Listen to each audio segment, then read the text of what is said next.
talk to you for a little bit of an introduction. Absolutely. Thank you so much for giving me a space. I do feel a lot less nervous after playing some music. I sweated it out. So hi, everybody. I'm Blue Eye Queen. Anytime you talk about yourself, you always kind of get that like rush feeling, like, do I sound okay? I'm originally from Detroit, Michigan. I was born with a disability called sacral genesis. So it's actually missing the piece of your tailbone.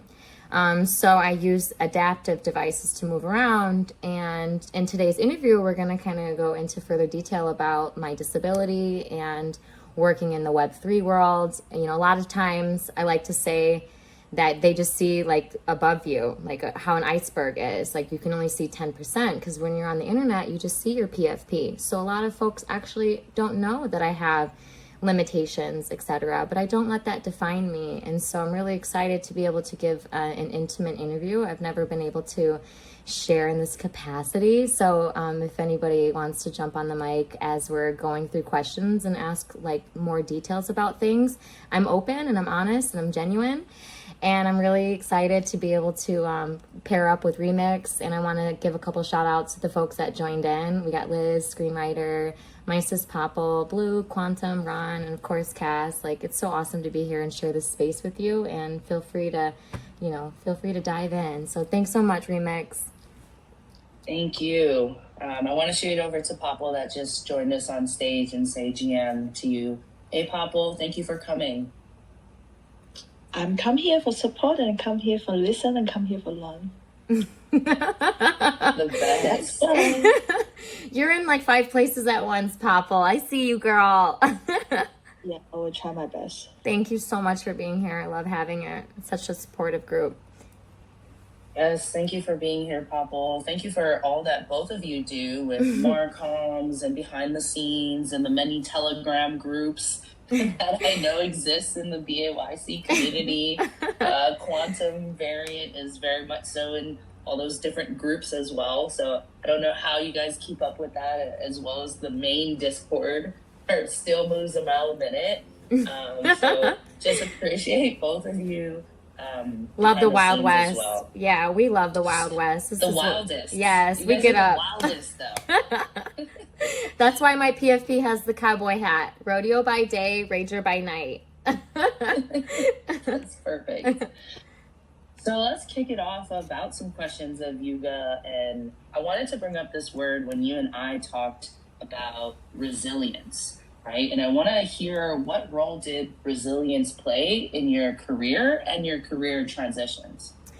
Yes, let's get to the juicy, for sure. This is, throughout my entire career at Yuga, I was a go-getter, a self-starter, and I drove inclusivity with accessibility awareness in culture. And so I was always like head down, working on processes, strategies, training folks, solving issues through support.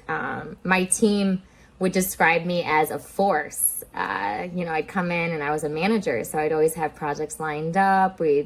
From the Twitter feed, we'd always be putting out fires. Which one is high priority? They all feel high priority.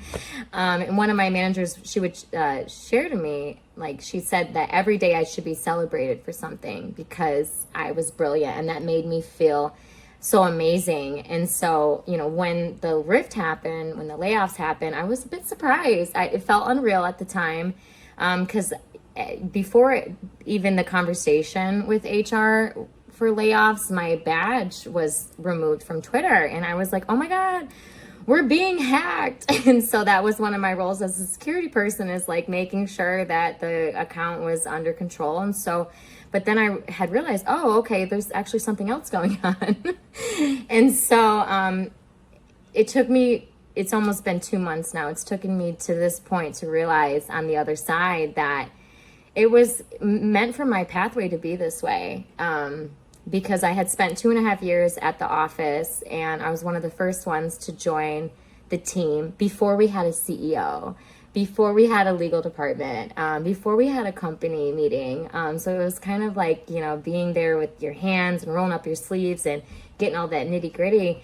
But the day that the layoffs had happened, it was kind of a sensitive day for me. For those of you that do know, my mother had passed away that same morning. So I was in this present mode with the family on an iPad in Michigan. And I'm not dunking on Yuga at all for this, because, you know, business is business. But it was like, you know, the team was like, move off all your meetings, be present with your family. But then I got this, you know, the Yuga badge was pulled, and then HR was like, we need to meet with you about your role. And I would have felt that it had been an attack if it was a single thing. But since it was a lot of people and departments, I realized there's a transition and a shift coming. So, you know, it allowed me to just like kind of be like, okay, my dream job and my mom has just passed. So now I really need to be aware of what's happening around me. So I shifted into gear, right? I was just like, there's some purpose behind this. There's some heaviness behind it. I went into almost what I would describe as a void. I just like jumped into gear. I have 7 siblings. I'm one of the most positive ones in our crew. People are leaning on me as the rock. So I was like, I got to be present with the family. This Yuga quote thing, this will pass, because any company that sees that I've had 2.5 years with Yuga will be like, wow, that's a W. That's a huge win. She's got all of this knowledge and she's been there since the beginning. And it actually gave me an opportunity to be immersed more in the community side. So I do feel like resilience describes it perfectly. You know, God bless my mom. You know, I'm back into getting into this reflection mode where I'm able to feel like, okay, I'm ready to start doing stuff again. So this is kind of that jump off point, and Remix has given me that platform to talk about what I'd like to do and where my swim lanes define. So thanks for the first question.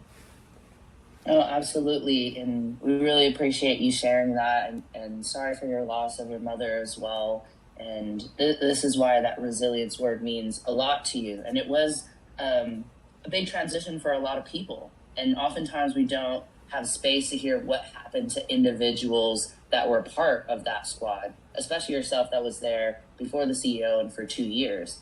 So just really appreciate you sharing your personal experience about it. I wanted to also talk about your previous occupation as far as the restrictions you may have had with the team, and what is the difference that it feels like now as more of a full-time artist?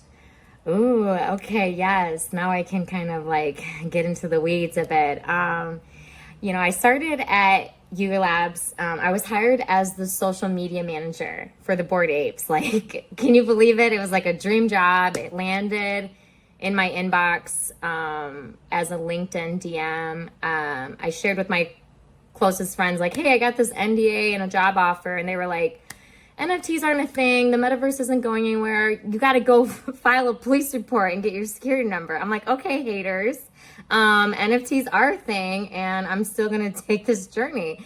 So I interviewed with Gordo and Garga for the role, and they fell in love with my energy, and they offered me the role the day after Christmas. I was like, okay, best Christmas present ever. So, you know, during the time of these restrictions, it was like the OG days where everything was so exclusive. All these celebrities were aping in, you know, Blondish, Kevin Hart, Madonna. It was like they wanted to keep Yuga like behind the scenes, like not knowing who's back here, moving the buttons, pushing the gears, all that stuff. So I earned my stripes at Yuga. I worked like head down with the vendors, training the teammates and initiating processes. But, you know, I'm not here to dunk on Yuga, but some of the restrictions were like, you know, making sure that I always got approval to be able to go to dinners with the apes. Like certain folks in the UK apes invited me over to a London dinner, and you know, it just seemed like if Yuga was there, it'd be a transaction. But I think that we've grown so much now that it's okay that Yuga is there in the room. I mean, we can't be everywhere. And it's nice that there is like a layer of the company with the apes. So I felt that, you know, I was promoted a few times at Yuga. So I was promoted to a legal operations support manager. That was my final role. I was so excited. I'm not a lawyer, but I was acting as a lawyer. So can you imagine working at Yuga Labs and your team is all the lawyers? You have so much security and safety. So anything that I said in support, all my drafts, I was like, it's okay. I got Yuga behind me. But the turnkey of that was anything I did say on my own profile could be a representation of the company. So there were quite a bit of restrictions on posting and participating in Twitter Spaces and making sure that anybody that was on the lineup went through the sensitivity reader and there wasn't anything that would relate back to like bad energy, etc. So it almost felt like when the rift happened, that's what we're calling it, the folks that had happened to, it felt like almost like my wings were kind of like allowed to be free, liberated. I was like, okay, as much as I love being in a company environment, I just wasn't able to bring out my Web3 personality as much because I am a very energetic bubble. Everybody knows when you meet me. And so I've always wanted to do a lot. Hence that's why they called me a force. And so I feel like once this sort of happened to me, it gave me the opportunity to be like, okay, I have all this 2.5 years of experience and knowledge, and I know who these folks are. I know the ecosystem. I know where the lanes are going. Now I'm able to like let that take flight without being like, is this going to be something that hurts the brand? Is this going to go back on me? So you know how the Twitter feed goes. One word can take into a whole nother level of what you weren't saying. So I do feel that transition as a social media manager in the beginning, and then moving into an social ops specialist, and then an ops manager, and then a legal operations support manager. I've done this amazing Candyland journey, going through all these different pieces, and I've got all that experience and those resources, and I can count on my team for anything. Gargar is writing me a letter of recommendation right now for all of the great things that I've done. So I really do have a big support system still at the office. I can tap on them for anything and they get back to me so quickly. So that does show that my energy is still vibrating, that heartbeat is still moving there. And I am a faithful woman, and I do believe that God is putting me on the right course. And so he's like, here, we gave you all this knowledge behind the scenes. Great, let's take it. And now let's move it to the other side and help the community directly without favorites, I guess. So hopefully that long-winded question kind of closed the loop on the restrictions there. But I feel so good now that I can put something out there and I don't have to feel like there's any like, okay, woo, what happens now? No, absolutely. And off of that, I wanted to ask, maybe how did previously working with Yuga help your current career or becoming an artist? Are there any skills or experiences that you just mentioned that were particularly transferable? That's a great question, because absolutely. It was like the moment that folks were starting to hear that I was like a free agent. I'm on the market. Folks are like, hey, we would like to know if you can consult for us in brand protection and takedowns and escalations. Like one of my main roles at the office is securing the company and the community. So anytime there was an impersonator or suspicious collection, we'd send it up to the abuse teams and we would take it down. So over 2.5 years, I had 8,000 escalations. That's $1 billion in US trade volume that I had taken down of impersonators that were scamming our community. So people are enticed by that. They're like, wow, that is so amazing. How did you learn how to do that? And it was over time. It was following the founders around in Slack, Gordo and Garga, and then the legal team started to come into play. We had a vendor at the time, Fenwick. And so I created this takedown system. Like, what is the caliber of a takedown? Like, what does that mean? What is the community sentiment? Is this a community member that just doesn't know that this is wrong? Can we communicate with them to let them know, hey, you just got to change this. This is IP infringement. So that was one of the biggest skills that I think that I could walk out of Yuga Labs is intellectual property, processing, documenting. I trained 20 plus agents, a third party agent in Colombia and our support team. And now they have all of this knowledge that they're just still using it. They're still applying it. I'll have teammates reach out to me and say, you are so missed on this side. We think about you all the time. And I was like, actually, it's pretty funky on this side. Like, it's pretty cool on this side too. I mean, in the perfect world, I'd like to be able to do both. If the role happens to be there again, I would totally go back and be a part of that world. But it's actually such a blessing. My people are reaching out for interviews and I just wasn't ready. Going through the healing and the grieving process, and also 2.5 years of passion and sweat and 7 days a week job. I was like, do I want to go back into that world again? But I'm sure there's a happy medium. I'm sure there's a way to be able to do it and not feel, immersed in it where you have to be always online. But I mean, the Web3 world, the 24-hour sign is always there. So it's really cool. People I didn't even expect are like, we are so proud of you and impressed with you, and we heard that this happened. We want to see what we can do here. So I'm still kind of dancing around what that looks like. I've got a couple eyes on the prize of where I think I want to put my head. So I'm still mapping that out. But I would have not had that knowledge if I wasn't kind of in the grains and retroactively fixing problems and merch and Etherscan. It was all of this knowledge I gained from the amazing people that I had on my team. And so it's been so heartwarming and wholesome to be able to apply that now into a future me, into a new layer of me that I can just see being this like little baddie on the internet. We would joke in the company, like, I look so sweet, but I could really F you up in the collection. I could take you down with the abuse teams. It was cute. We would throw around the hammer in the axe emoji in my team as we were like slaying these scammers. So we'd make it fun, because when you're surrounded by an energy that's kind of not so great, taking down bad guys all the time, it gets like, oh my gosh, this is like a simulation. We'd make it fun. We'd throw the shit posts and the memes and the axes around. And that's what I think the team loved the most, is it doesn't matter what type of work it was, I would turn it into this like super fun thing. So I'm happy to apply that to my next layer of blue. Absolutely. I wanted to ask on that same topic of how important it is to stay adaptable and open-minded when navigating a significant career change. If you could talk a bit about that to the audience. Great question. Thank you for asking. You do have to have an open mind with it, because even though, and I live in the Tampa area, so I hang with the apes a lot. So I've been sharing with them, all of these offers that have been presented to me, and we've been playing through these things. And then they say to me, one thing that resonated was, just because it looks like it's a great offer and it's right there, doesn't mean you have to just like jump on it, because you are in this layer of kind of, I would call it recalibrating myself, just like redefining that. And I just want to make it so that wherever I'm applying myself, I'm able to add not only value, but awareness, because there's so many people like myself who have, disabilities, whether it's physical or invincible, and you don't really hear about it in the Web3 world.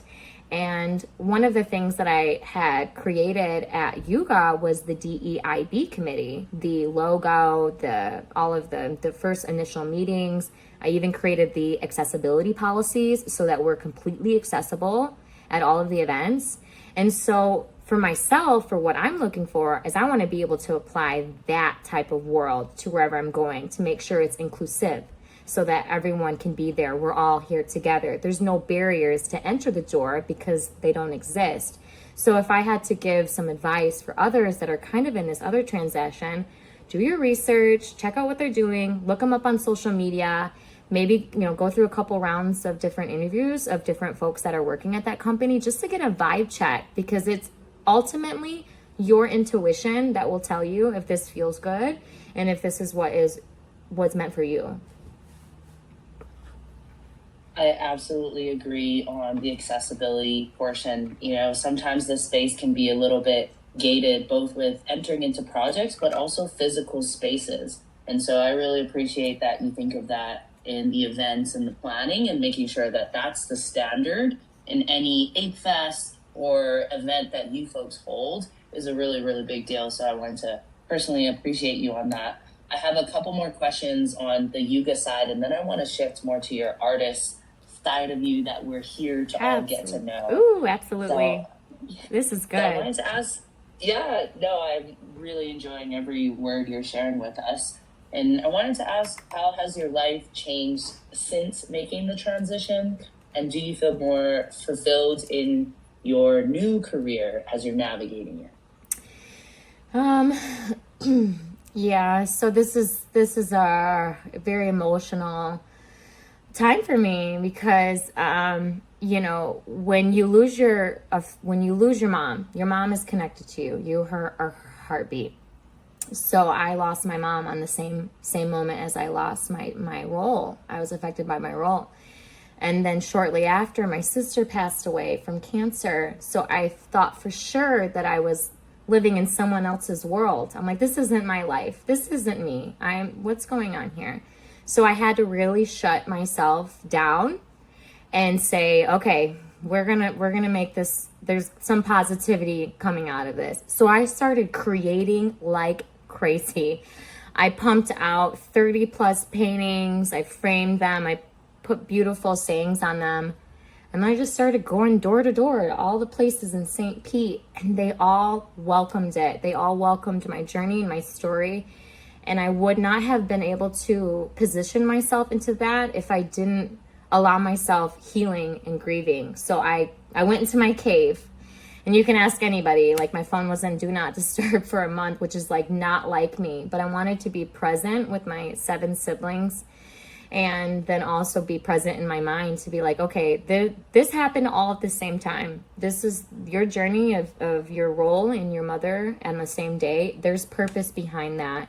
And so I realized that purpose is for me to really kick my butt and get myself back into the art world, because it's people around the world that write back to me and they say to me, your stories taught me something. And I see Ehrlichie in here, and I'm just going to use a comment that what he said to me. I gave him a painting, and it was called Detroit. And in the caption, it said that you are a product of your environment, but you can get out. And Ehrlichie wrote to me, God bless you, you're giving me the chills with all your hearts right now. And he said to me, I resonate with your story because that has happened to me. And if I wasn't a believer and I didn't have enough strength, and again, back to the word resilience and grit, I would have never been able to get out of my environment. And so I just want to be able to have my positive energy in everyone's room, whether that's a gallery space or resort, because we are all going through different things that we can't see. And we're going to get into it with the questions more specifically, but I am so grateful every day that I wake up, because I was born with a disease that limits me with my tailbone and all of my mobility. So from full body braces to a wheelchair to crutches to a scooter, anything that I can do with my hands, I'm proud of. And so when I create this art, it means more to me because it's hard for me to do it. But when I get into my bubble, into my mind, I start to go through the different things that I'm feeling into that art, and then I give them that story. And so that's what I think is the most important piece about, kind of moving into this. So I'm sorry, I got to get a quick tissue. No worries. Please take your time, and we can pause at any moments we need to pause as well. I'm getting thank you so much. responses. Yeah, please, Yeah. you can pause. I just wanted to read some really nice words that someone actually texted to me from the audience that said, I like the strength that is coming through. And so she sent that saying, like, I'm listening, I can resonate, I understand, I lost a parent, but I really appreciate the strength that is coming through this story. So I just wanted to share that text that I got just now from someone in the audience. That is so lovely. Thank you. And if anybody on the audience wants to request to speak, to come up and ask additional questions, I'm open to it. So feel free. Thanks for being here, everybody. Absolutely. I wanted to ask you, what final piece of advice would you give to those who are on the verge of making a significant career change, whether it was chosen or not chosen? What is some advice from your experience you would like to offer someone?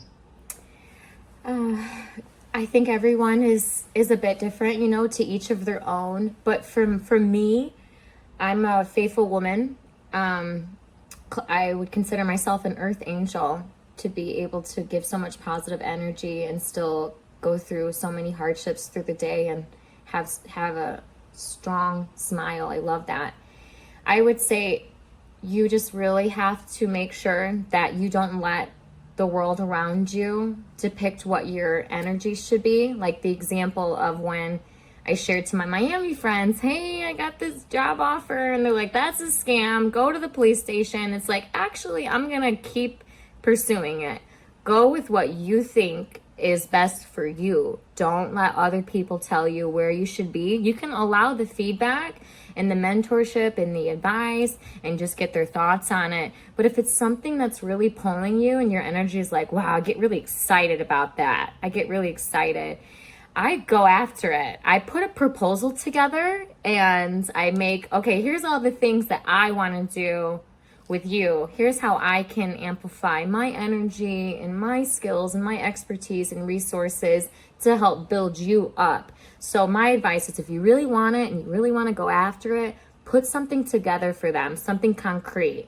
And when, on the other side, back, relating to Yuga, when I managed the support queue, we'd have hundreds of thousands of people reaching out all the time, but they never say what they wanted to do. They would just say, want to set up a time. The best advice I can say is give a proposal, a couple bullet points on what you want to do, offer your availability, your information, and then see where that goes. Pray on it, because a lot of times it's just about showing up. It's just about being present and showing them that you really want it. And I think that to me is the energy of this world, is like the go-getters and the tribes. That's how you build culture, is by being that person that's like, that's me. I see myself with you. So I hope that advice will resonate and work for others, because it has for me. It's really been able to open doors for me in my art world, just showing up with catalogs and being like, here's why I think I should be here. And then they just fall in love with everything around it.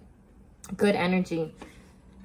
Absolutely. I think bringing tangible pieces to the table and knowing your own skill set and what you can bring, and being bullish on yourself and bringing that, is really, really great advice. Last question, it's in the similar vein before we shift to art and your artistry, is what advice would you give to someone who's considering changing occupations, but is hesitant about the future? Ooh, this is a sticky one. Art, especially in our world, it goes up and down every day. I'm like, what's going on today? Is this a priority right now? Like, what do we focus on?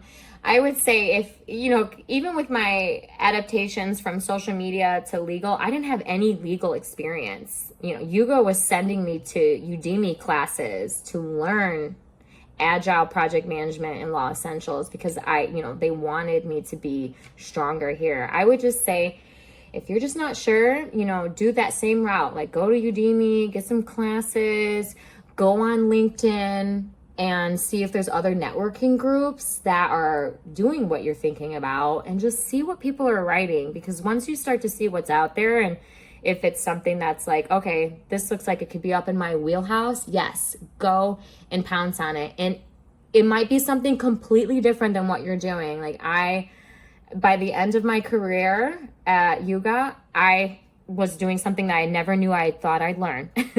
I did not know what MetaMask was. I did not know what the blockchain was. And because they hired me for other reasons. They hired me for my strategy, for my event planning, and for my community. And they trained me on all those other things. And to me, that is a huge piece of information, because even though you don't think that you have the skills to do it, try it. You're not going to get it done the first time. You've got to practice. It's just like art. You got to keep going at it every single day. You got to do your best, and then you're going to become great. You probably hear this quote all the time. Rome was not built overnight. And I'm Italian, so I'm going to use that quote. It takes time to keep moving those pieces and putting those bricks down. And then once you have that structure, they're going to look at you as an expert subject matter. That's what I'm looked at now for something I never thought I'd be doing. And you can ask me any questions off the top of the wall about trademark, and I'll be like, actually, I can give you a link for that. But again, it's just, it's putting yourself into uncomfortable positions, but knowing that in order for you to grow and change and see something different, you have to be uncomfortable. And it's a test. It's about how you react to that uncomfortableness. Are you going to freak out and have anxiety, or are you going to sponge it in and think, what am I supposed to do with how am I supposed to learn and get through this and face it and head on? So I encourage anyone that wants to have a career change or transition to absolutely go for it if you can financially do it and you've got the community around you to help you and be resourceful for you. It just takes a little bit at a time, just chew off a little bit at a time, and then you'll feel more comfortable as you start growing into it. So, and if anyone needs any more advice on that, you can always DM me and I'm happy to mentor you.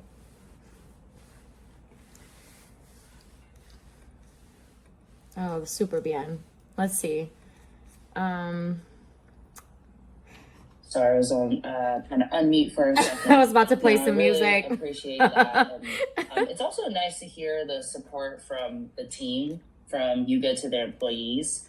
I think it's really important to empower your team to have the best tools to be able to be in the right place at the right time, because the opportunities move so fast in this space, and being present, as you're saying, is really important. So understanding what your employee may need to be present is really important. So I love that you shared that they were also encouraging education for you and you're educating yourself. And we see that with how you slowly moved up in the team as well. So you obviously had some mutual belief in each other and the tools for you to continue to do good work with them. So I want to now shift into your artistry side, because we're all really excited to hear, okay, Yuga past 2.5 years, done so much, still very much immersed into the community, but now participating from your artistic side. And so I wanted to hear a bit about that and that transition. Yeah, pre-Yuga, I was a festival creator, and I also hosted secret techno parties in the warehouses. Anyone that, if you look me up online, you'll see a ton of news coverage from Fox 2, WXYZ, iHeartRadio, NPR, about all of these amazing, beautiful festivals and events that I curated. And so it was all of that expertise that I knew that I had kind of like in my back pocket, where I was like, I want to do this again. So I started going to around all of the warehouses in my neighborhood. A few of them have already offered me some dates. And now I can just kind of transition that same expertise into NFT galleries and physical art and all that good stuff. And I feel like it's just about timing. Even though you were one person at that one time, you grow and you shed, and then you learn all of these different components. And so pre-Yuga, I was hosting events and creating stages and booking techno DJs. And then I shifted into this online digital space, which I'm now, this is where my world is. These are all my friends. I love getting online every day, GM.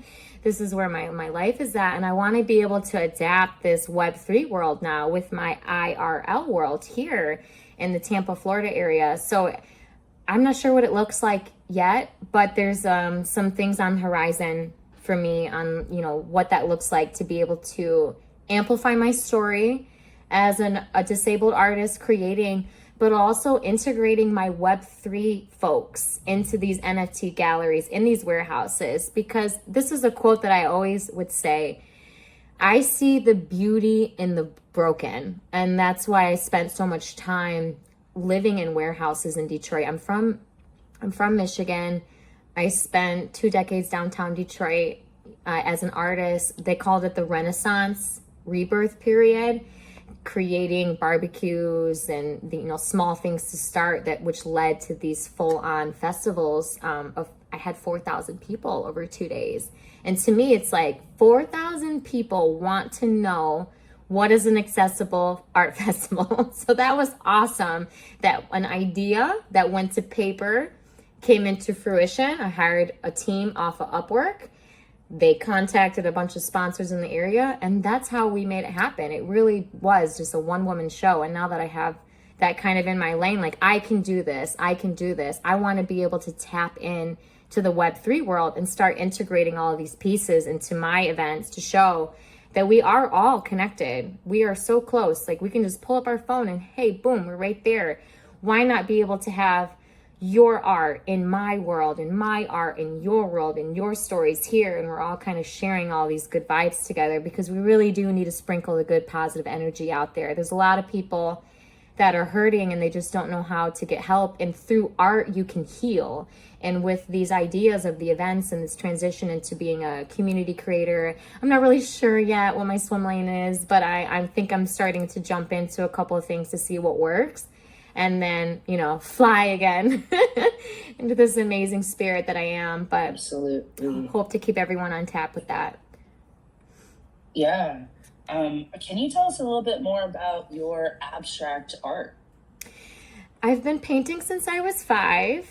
My sister, one of my sisters, Debbie, she would bring out this big old red bag of paints, and that was what she would do. She would show me how to paint flowers, and that was like that was my first way of like, okay, I can just sit and create and go into my own world.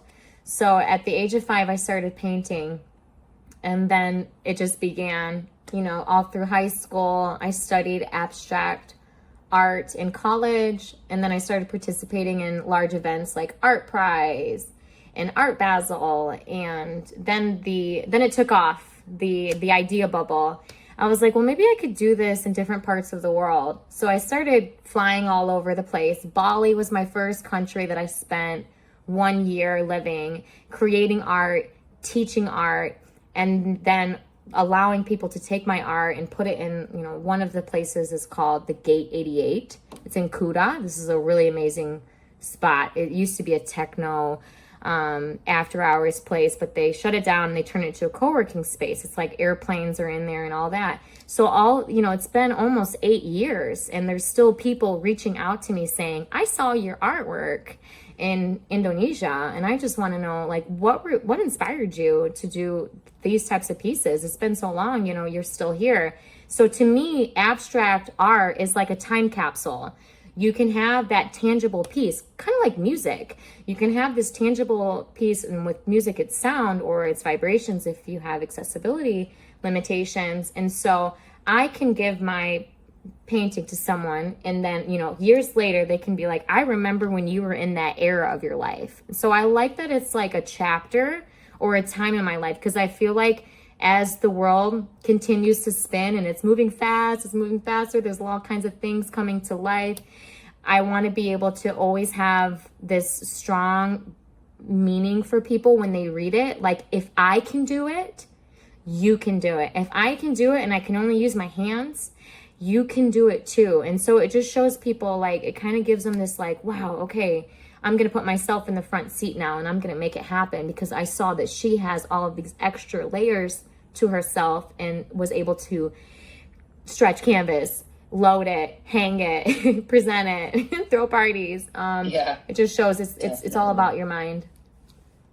Mm-hmm. Yeah, I have like a pre-personal question before the next question, because I think it will set the stage of this next question.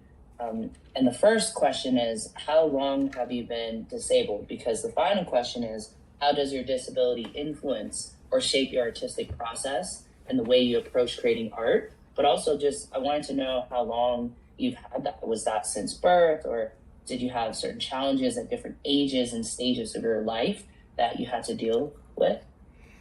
That is such a beautiful question, and I welcome you for asking, because there's so many folks that, you know, they feel sensitive to ask me, and I'm glad that we're able to talk about it in an open environment, because for me, my physical disability was since birth. I'm a TEDx closing speaker, so I finally talked about my story for the first time a few years back. I'll share that around.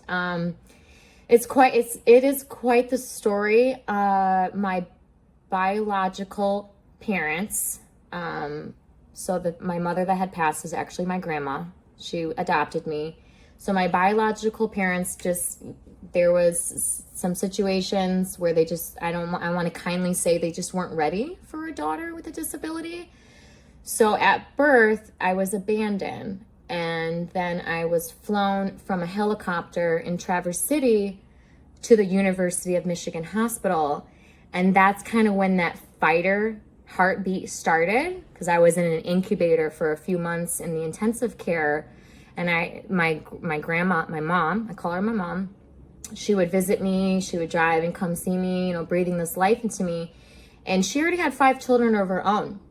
So the court system was not working with us about, letting me be in her family. So they fought hard, went around the block a few years. I was in different families, and it was hard for people to have a young child with a disability and all these doctor's appointments. And my disease is so rare. It's called sacral agenesis.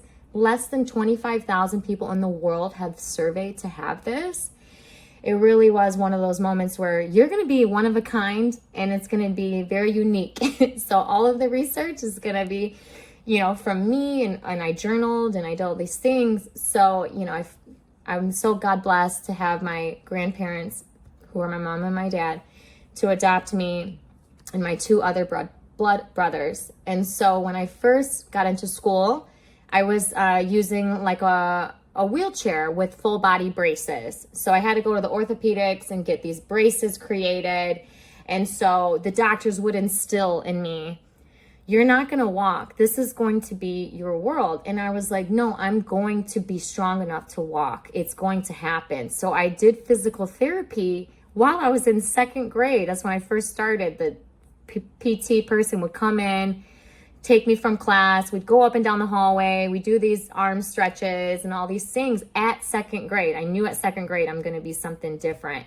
So I went from full body wheelchair to a walking device. I'd pull it, and crutches. And I was so excited to get to crutches. I was like, wow, I feel so independent. But, it wasn't until this year that I needed to move back into a wheelchair because my bone density is actually very weak. So I can't walk, unfortunately, more than a block without getting extremely tired. So I'm in this cute little ultra light wheelchair. It's got flowers on it and lights. My neighbors are so funny. They always say, I knew you were going to dress it up the day that you got it. And I just needed to have those types of, it was a lot of pain growing up, and a lot of different stares and people just not understanding. And we live in an inaccessible world. There's too much ableism. There's not enough differences. And I've been paving the way to change that. I've changed laws. I started changing laws when I was 19 as a person of myself. Just like, look, this isn't right. I'm a human too. I should have equal rights. I want to be able to enter the door. The ADA was created in 1991. People are still learning, and I understand it's education, it's awareness, it's about, they don't know until they know. And so I have a physical disability, so you see it. And so there are some times where, I go out and I'm not, I need help. I need help to get up the stairs. I need help in a certain seat. And that's okay. What I want people to know is, like, even though I have all of these layers to myself, I still think of myself as like a normal person. I don't even see the crutches. I don't see the wheelchair. I kind of think of it like a social engineering opportunities. Like, how are people going to react?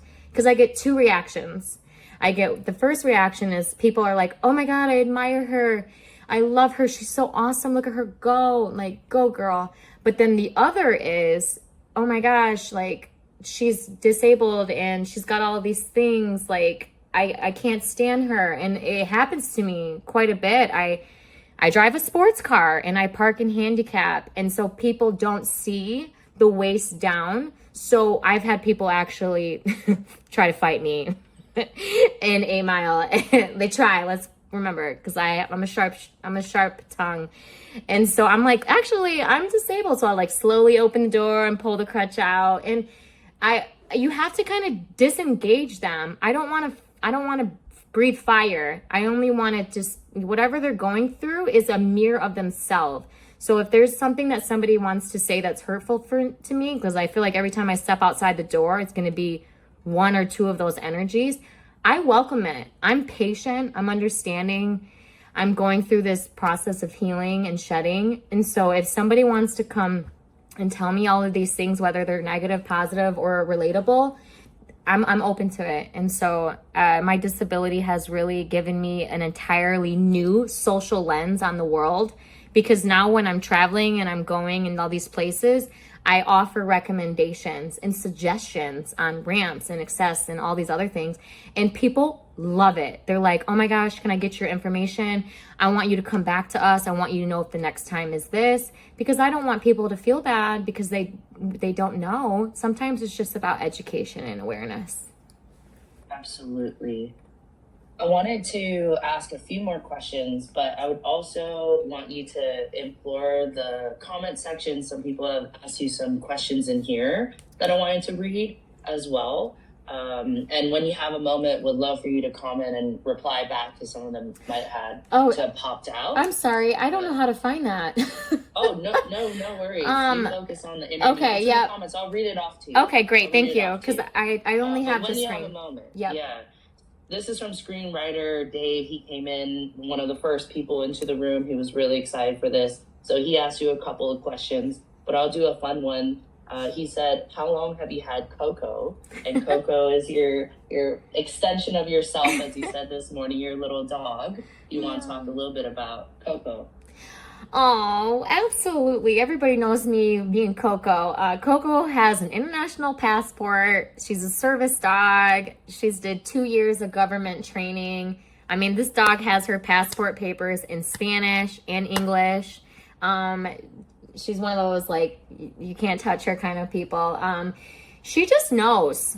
I got her when she was 6 weeks old, and she can clear the airport hallway. This little dog with her tail and her energy, and she's a Chihuahua, so she's 16 now, so she doesn't have as much strength as before, but I'd get her red vest on, and she would go from side to side to side, and then it would clear the path for me to walk. And I mean, she was better than any airport security dog ever. I mean, God bless Coco. I feel like any person that has limitations or mental conditions, you should have a fur baby, because they can sense that and they can feel that. And she's always with me. And I feel that Coco coming to the hospital visits with me and changing the environment. I'm creating a coloring book about Coco's adventures with my free time right now in AI. And it's all about the different things that she's done and how she's kind of taught people about awareness of service animal and what that means, because it's different than an emotional support animal and others. But yeah, Coco's my little nugget. She goes by Coco Burrito, Coco Chanel, Coco Latte. Everybody, unfortunately, she can't do the international travel anymore because she's been diagnosed with kidney disease. So everyone say a good prayer for her. But she's literally had the best life ever. She's gone all over the world. Love that.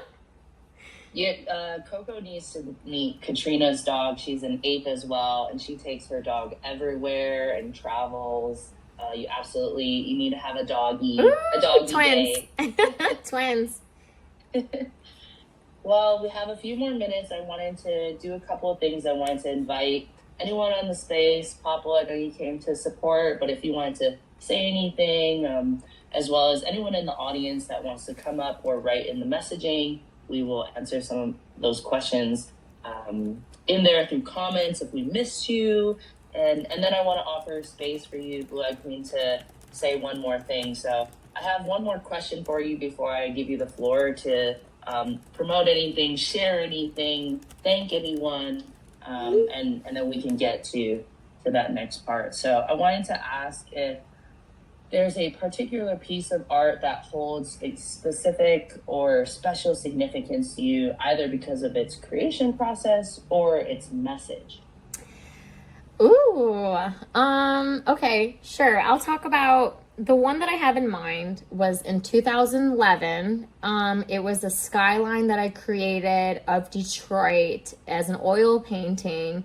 And I entered it into the Detroit Free Press, which is our local newspaper. There was like a contest for photography, and there was over 10,000 submissions, and mine won. And I was working for Mazda over in Los Angeles as a social media strategist, and my boyfriend at the time's mother sent me the newspaper article. Hey, I don't know if you know, but your art's been selected, and they're trying trying to reach you so they can put it in the Detroit Institute of Arts. And I was like, oh, wow. And I was like, okay, cool. This is amazing. And so that painting, I ended up reproducing it as prints, and I gave them out as like 500 or something on my social media. So all, you know, my friends from back in the day are like, I've got an original. But now that painting, it's been then since moved from the DIA. Now it's in a restaurant, a local restaurant across the street from the Renaissance Center, the GM building, at a place called Nathan's Deli. So it still has a piece of heart in Detroit with the newspaper article. And to me, that was like the first step on, oh my goodness, I can change this entire city. So that was like my awareness to show me, like, you've got power here with your art. Let's control it in a good, positive way. That is amazing. So it had both. It also had the message. Mm-hmm. So I wanted to offer you an opportunity to share any message or things that we should look out for. I started collecting your art on Remix because Blue there in the audience was like, hey, Blue. Look at all this art, the fellow Blues. Best name ever. Yeah. And I didn't know you had quite a few pieces on there. You had like 12 pieces besides the collaboration drop we're going to do with you on June 25th, which we're really excited about. Yay! So, yeah, and those pieces are free right now on Remix. So I really love them. I'm also interested in the different names. Now that I know you're from Detroit, I say, okay, now I know why this painting's called Detroit. So whoop, whoop. I really appreciate it.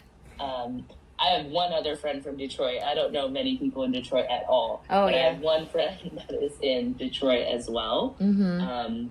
And that is a journey to be living in Detroit. That is a tough city. So it makes for tough people. Yeah. Though. Look at you. Yeah, intensity is what we call it. But that leads to my final thought is, yes, I do come off sometimes as an intense person. And it's just because there's so many variables that I'm consistently facing as a challenge. And I don't want to sound like a victim because I don't complain about my life. But, from getting up to showering, to getting myself ready, to walking the dog, to making coffee, to doing my errands, for me, having a physical limitation, not being able to move my legs, that is like a whole nother world. That's a different game. And because even though I'm 35 and you think, oh, you've got it down by now, I just look like I have it down. When I go back home, that's where I empty myself. I don't want anyone to see me out or online ever sad. I like to take my pain at home and I handle it through meditation because I like to do things the natural, holistic way.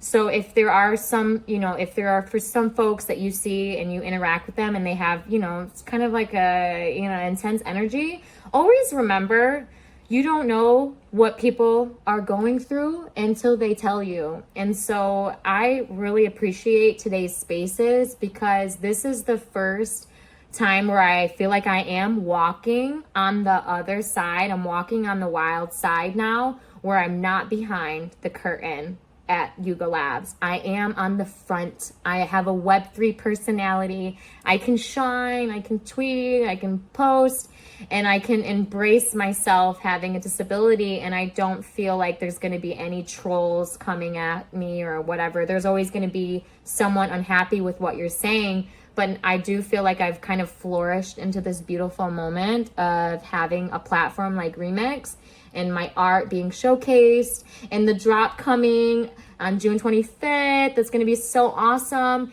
It's a 5-foot by 5-foot physical painting, which was featured at an art show at the Kimpton Epic in downtown Miami Brickell. It was also the closing piece at Art Basel 2 years ago. It's going to be included in the drop next week. So that is the alpha. That is the T. I can't wait for it. Or not next week. Sorry, my days are all mixed up.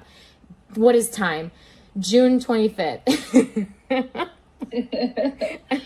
Oh, that is amazing. So excited to hear more about that. We'll do another space for the drop itself if we can fit one in, just to talk about where that piece was featured. We really appreciate you sharing that little alpha at the end. And thank you for sharing We are so honored to have this time with you, this very personal time. You've been very open and strong and talking to us. So it's a big moment for you. This day is all about you. We're very proud of you. And we're very honored to just have this space for you to talk about your artistry. I can't say enough. Like everybody, I see all the apes. I see everybody here pulling up, even new faces. You know, thanks for giving me space. And I can't wait to share this out with a lot of folks that are like, who are you as the artist? This is now a moment in time for me that I can use to share with others about what's going on with Blue. What is she up to? What's this art thing that she's handling? So thanks everybody again for coming through. If you'd like, I can pull up I've got some music here and we can get some final thoughts. Yeah, I think Blue just requested up at the last minute before the music. Okay. Blue, would you like to share? Blue to Blue. Blue to Blue. Hey. Best name ever. Best name ever. You spell it so fancy. I like it. Blue. Thank you. Hey, I wanted to say, one, thank you for sharing your story and your art. And, so I'm on Remix, and I collected, pretty much everything you have. Oh, thank you. And I wanted to just tell you, three of, excuse my voice, I'm kind of sick. But three of my favorite pieces was, number 22, which was Courage. And Detroit was, really, really amazing, number 18, And then I'm tied between, Being Free, which was, number 11 with the orange popping and the green. And then number 9. So, they're all my favorite babies. And thank you, Remix, for giving me an opportunity to meet this wonderful woman, this wonderful ape, this wonderful individual and artist. So, thank you for the tips and things like that, because it's really, really useful. We could talk offline or something, but being able to get through conferences and you're on crutches sucks. Yes. And so so being able to get tips and saying hey, look, if you go to this airport after 12, nobody's gonna help you, so I appreciate things like that. But love your art, and thank you for the space. Thank you, everybody. Thank you. That was so sweet and lovely.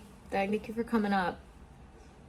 Thank you, Blue. Thank you to Naz, the CEO of Remix, that has been listening in this whole space as well and supporting. Thank you to Popple that's been supporting. I'll shoot it to you next. I see your hand is raised. Hey. We'll go to Popple real quick. Awesome. Popple. Yeah, I don't want to stop everyone's leaving or continues on. Just want to give some support and also kind of quite shocked too. Even I've been hosting space with Blue for quite almost months already in the Boeing space.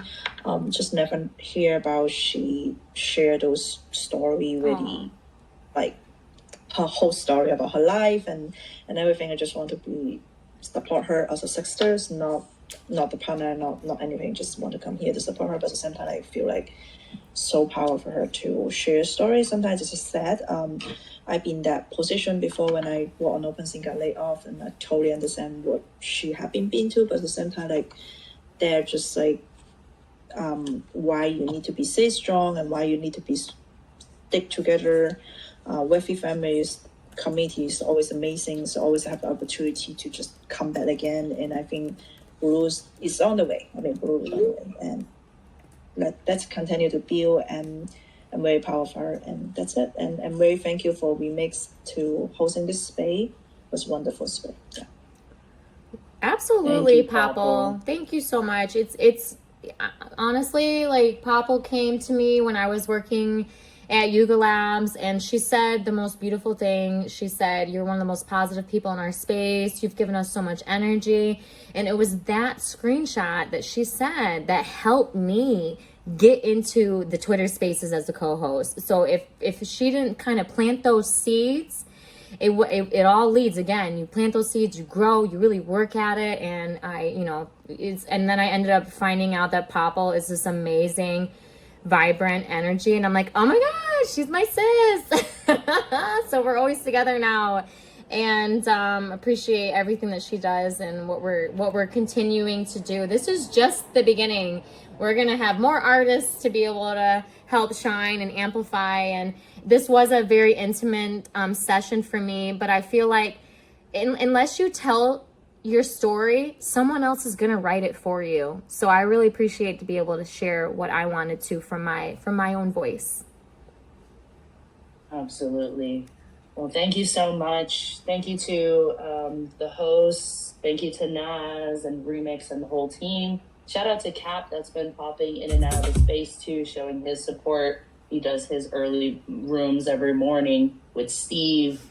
So just appreciate the support, and thank you, Blue, for being here and sharing your story, and second Blue for coming up to Blue squared to collect these pieces. It's Blue energy this morning. We'll do a collab. And Blue, yes, and Blue Coinbase, right? We're on base now too. So this whole month, on-chain summer, Blue is the theme, resilience is the theme. And once again, thank you so much. We've been honored to share this intimate space with you in this exclusive interview for your first time, telling the world about your abstract art and yourself beyond Yuga Labs.